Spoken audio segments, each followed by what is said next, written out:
boo, boo, boo, boo, boo. Boo, boo, boo, boo, boo.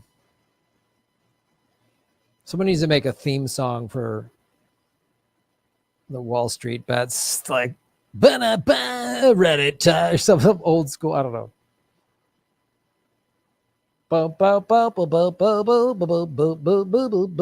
Musical interlude while Grab builds a segment. Boom,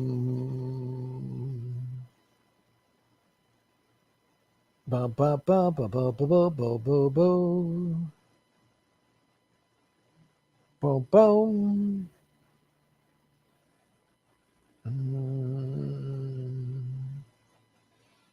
Boom, boom, boom, boom, boom, boom, boom, boom, boom.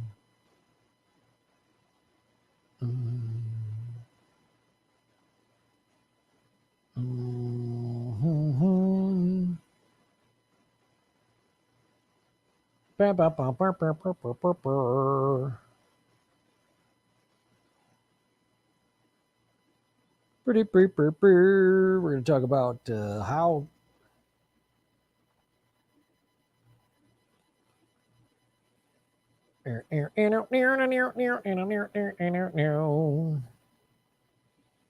tomorrow I will be doing Government Secrets with Lee Camp at 3 o'clock Pacific, 6 o'clock Eastern. Kate, can you please put that in the chat? Boo, boo, boo,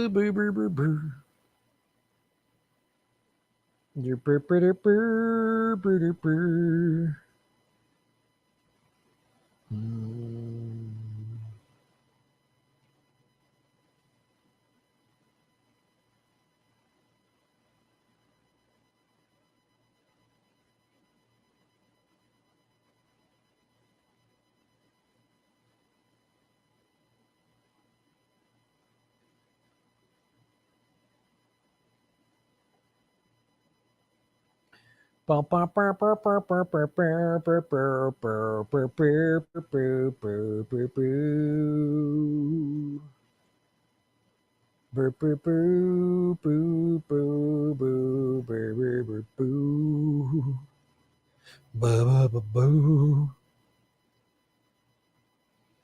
The room was completely black. I hugged her and she hugged back.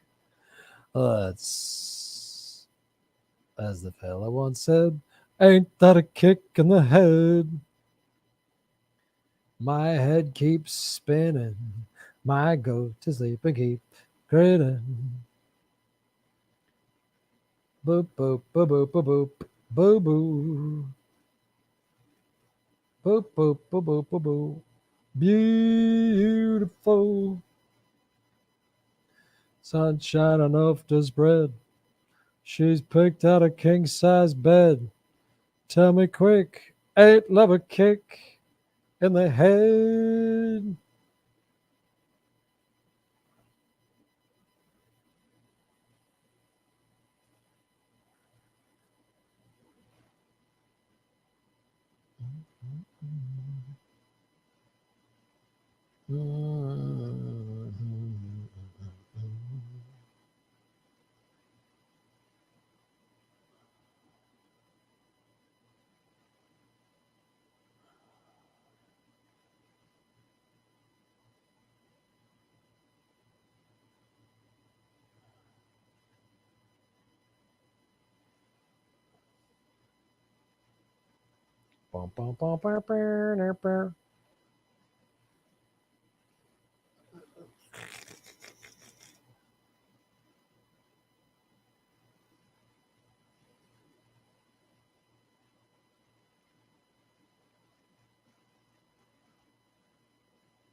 Almost done, everybody. Hey, check out Ron and I's comedy show February 6th on Zoom. February 5th, I'm sorry. Friday, February 5th on Zoom.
Here we go. Here we go. Here we go.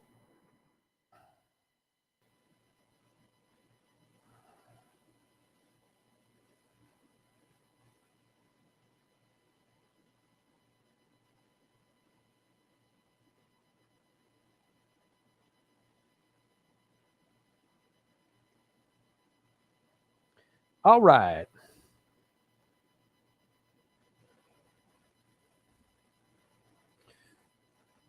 Wendy Malley Boom. Your thoughts on Vaush essentially calling Bree Joy Gray dumb? Oh boy. It's just like, yeah. It's Brianna Joy Gray is awesome. She's smart. It's a preposterous thing to say. Yeah.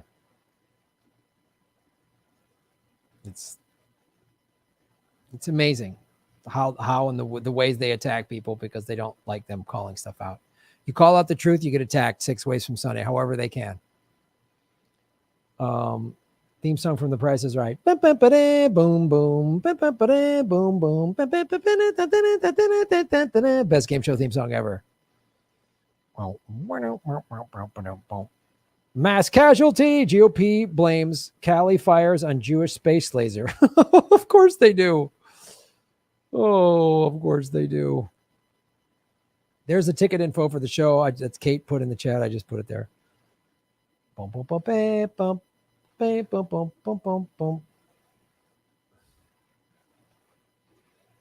677 likes. I love it.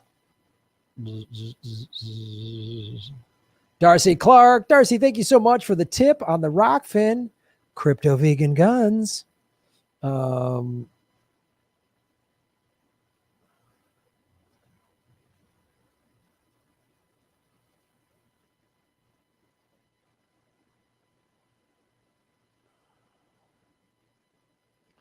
right. Last segment. Oh, shit. I got to go.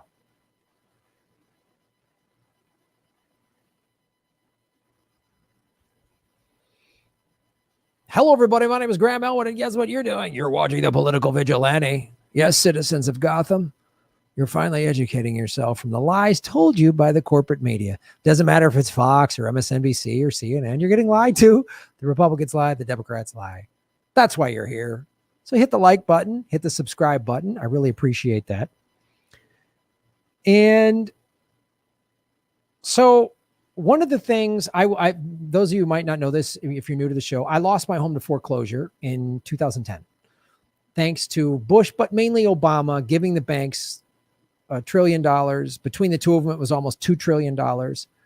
And the banks deliberately scooped up, pushed me into foreclosure, and they did it to millions of other people.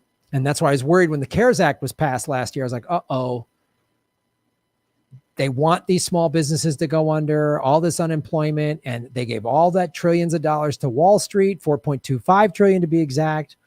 Wall Street and banks are scooping up. That's why they want this. Mom and pops are going out of business during this pandemic. And so these big corporate chains can scoop up. Who got all this stimulus money? Some of these big corporations got stimulus money and still laid employees off. So I've talked about how they did it. And this article in the New York Times talks about how they did it 10 years ago. And what happened was, and we'll get into the details here, they forced people into foreclosure and then bought homes and rented them. It's one of the reasons rents in like California have gone through the roof. So what happened after the housing crisis of 08 and went from 08, 09 into 2013, they were doing these scams, 24, whatever, they kept doing these scams. And I'm bringing this up because none of those people got prosecuted. None of that wealth got replaced. I lost my home. That was supposed to be my retirement. That's why I'm so big into crypto, because that's my chance. I played the rules by their way and they screwed me over. The system screwed me over. So now, but I want to show you what they did, 10 years ago, because they're doing it again. A $60 billion housing grab by Wall Street. Hundreds of thousands of single-family homes are now in the hands of giant companies, squeezing renters for revenue and putting the American dream even further out of reach.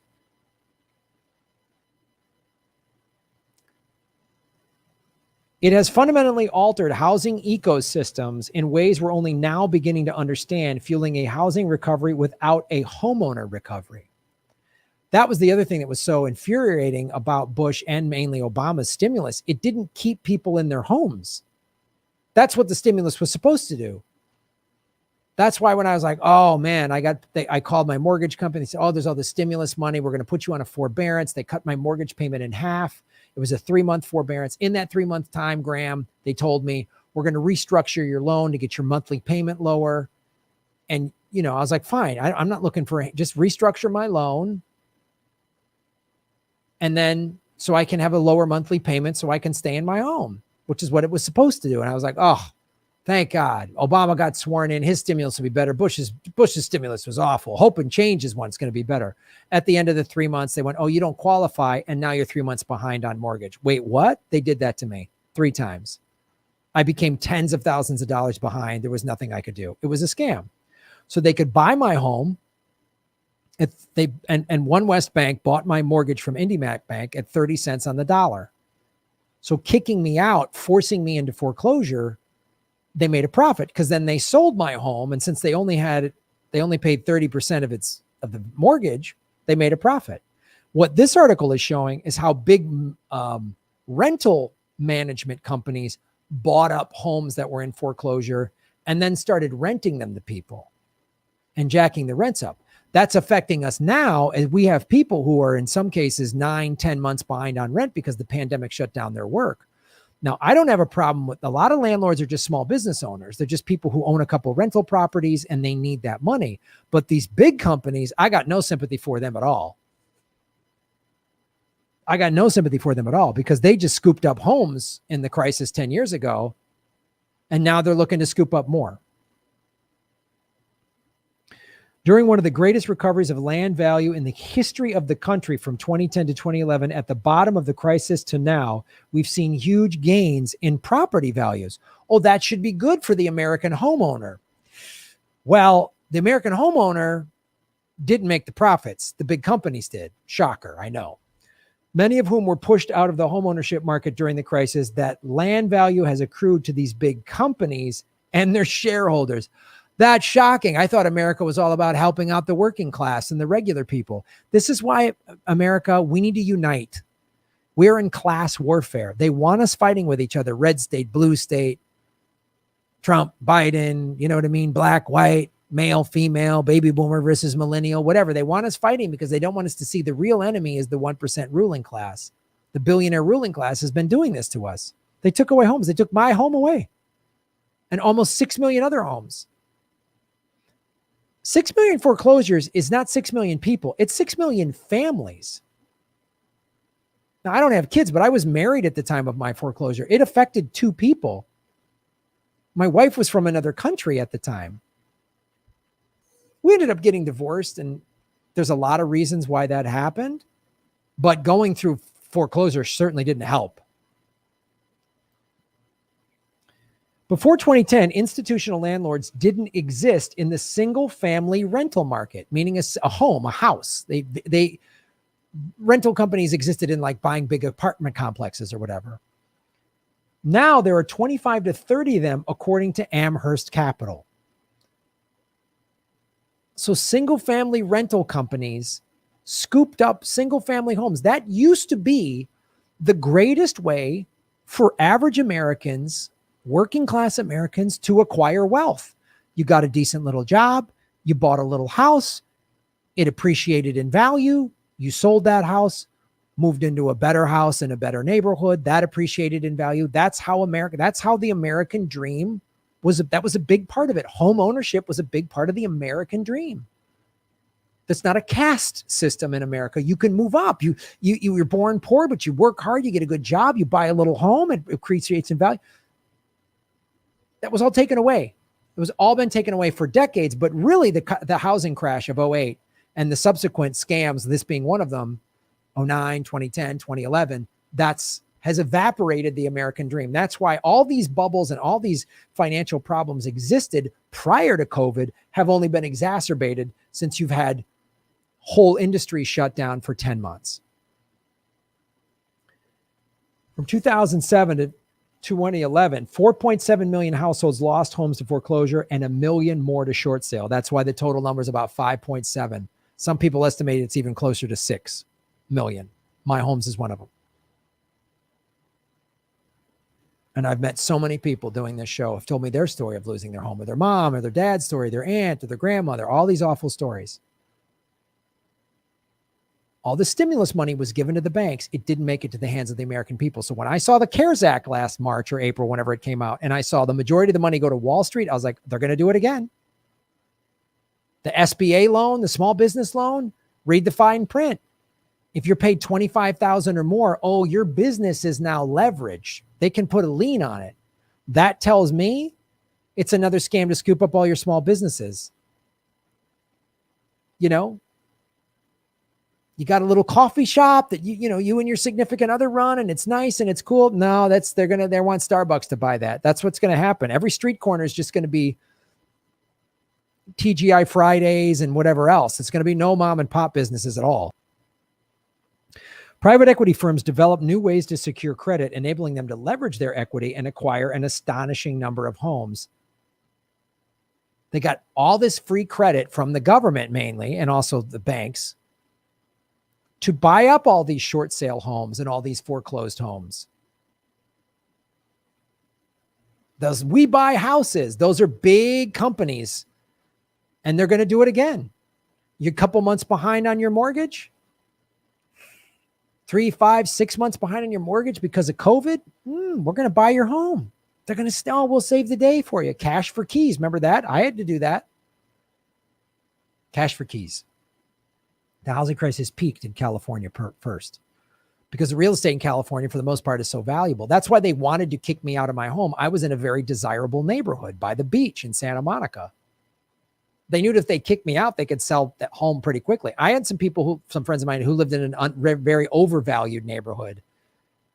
And the stimulus money actually kept them in their home because these corrupt banks went, well, we can't profit off of this guy's foreclosure, so we'll let him stay in his home. My buddy stayed in his home. He ended up selling it. The market, when the market increased, he sold it, got into a nicer home. Him and his wife started having kids. The system worked for him. Didn't work for me and 6 million other people. Homes could be scooped up by the dozen in Phoenix, Atlanta, Vegas, Sacramento, Miami, Charlotte, LA, Denver.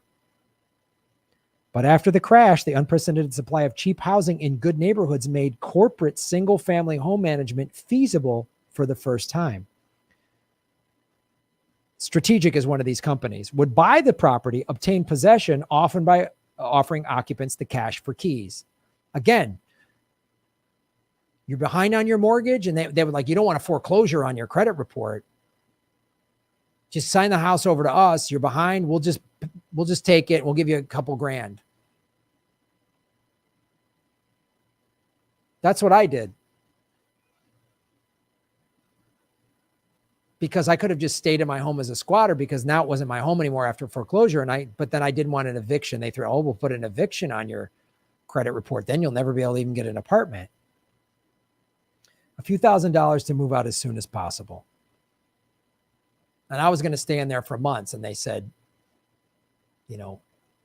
here's some money if you move out in 3 weeks. Got $8,000. That home I bought for $550 right now. Well, I don't know what it's now, but right before the pandemic, it was about $1.2, $1.3 million is what that kind of would be worth. Private equity firms chase double-digit returns within 10 years. To get that, they need credit.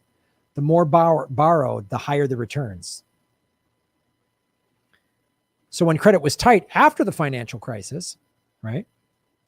The acquiring firms led by Blackstone. Now, this is also a company that They own a lot of single family. Their management company owns a lot of these single family homes that they rent out to people. Blackstone also paid money to lobby against a rent control law for single family homes. They lobbied against it.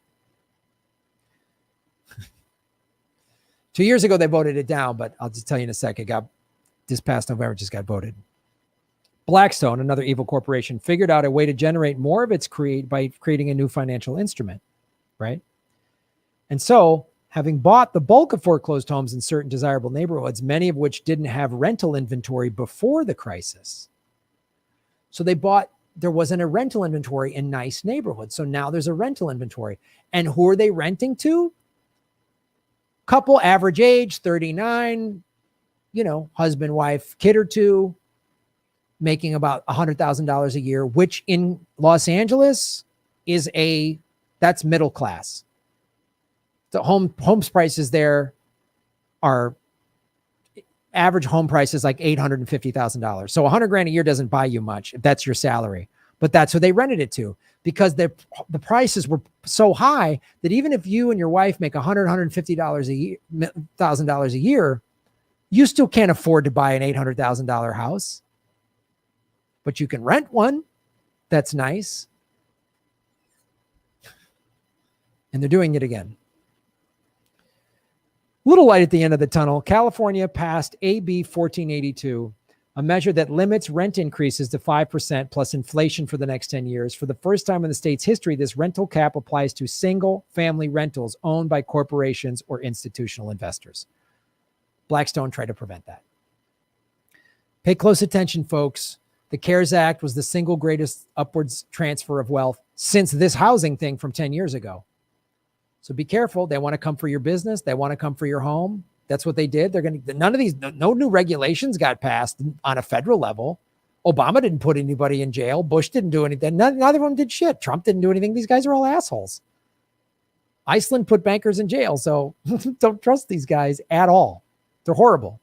And Biden's cabinet, first female secretary of treasurer and first person of color, this and that. Janet Yellen, secretary of treasury, first ever female secretary of treasurer, right? She's gotten $7 million in speaking fees from big banks. Whose side do you think she's going to land on with any sort of banking or mortgage regulation? Whose side do you think she's going to be? Citigroup, that's whose side, not your side. You got a family, you got kids, you got a husband, wife, kids, whatever, a dog and a cat. They don't give a shit. They're going to throw you on the street. They just want to turn you into a renter. Home ownership was the backbone of the American middle class. It's gone. They took it from us. Thanks for watching the show, everybody. I'm the political vigilante. I'm trying to make Gotham great again. And just by watching this show and not listening to the lies of the corporate media, and getting some vegan guns, shave your knuckles for justice. Ba-boom.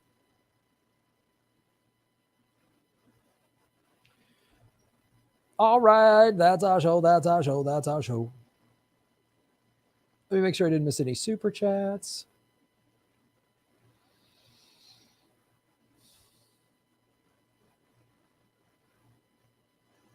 $720 likes. I love it.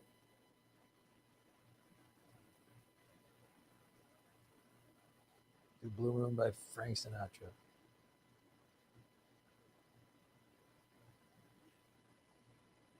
What's up, Independent Left Nose and everybody over at the Rockfin? Good to see you. Thank you so much.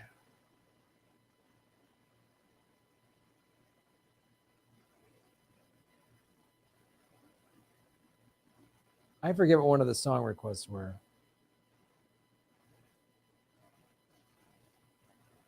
I'll Tumble For You by Darien. Okay, right. Or Shatner, right.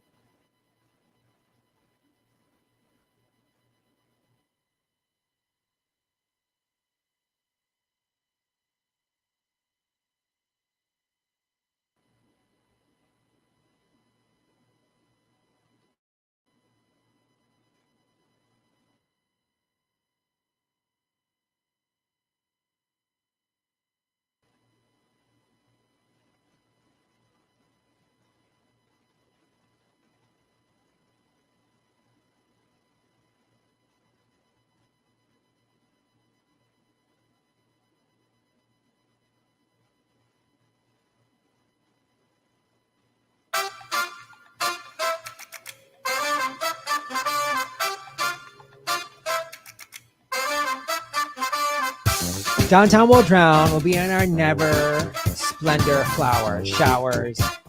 Who's got the new boy gender? Oh my God. So like David called me. Romance. I'll tumble for you. Oh my God, Darianne, you guys like total besties, like thoughts and tumbles. I'll tumble for you, but not like if you've got like back issues or whatever, guys, like it can just be like an emotional tumble, but don't hurt yourself, be safe, stretch out. Oh my God, I love Pilates. Like it really made my core stronger. You and function, the boy with half is slender. Did he say maybe? Oh, I'm not sure. He'll be a boy for you, but you need more. I'll tumble for you.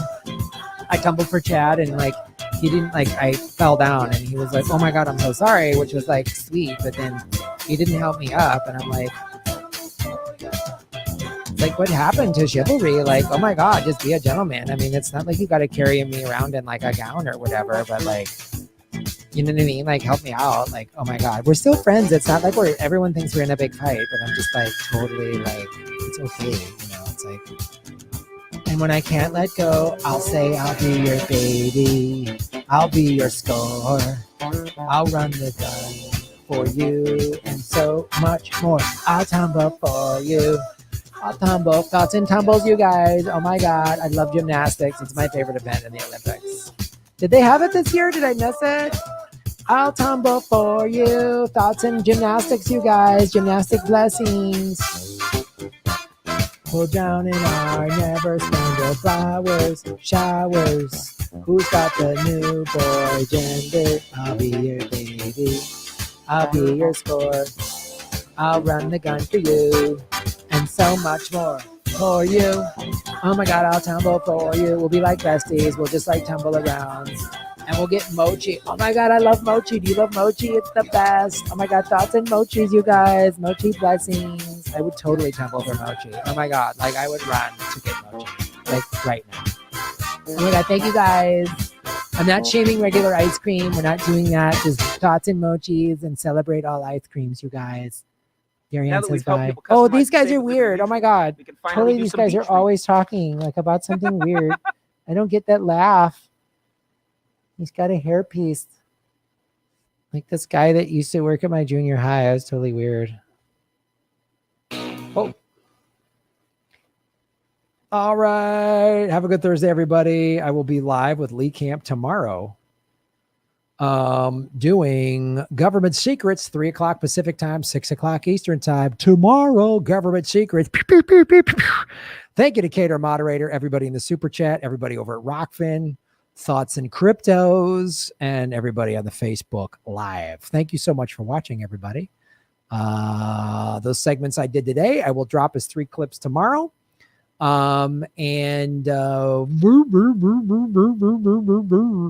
The whole archive live stream is available at patreon.com/Graham Elwood and rockfin.com/Graham Elwood on the video and audio side.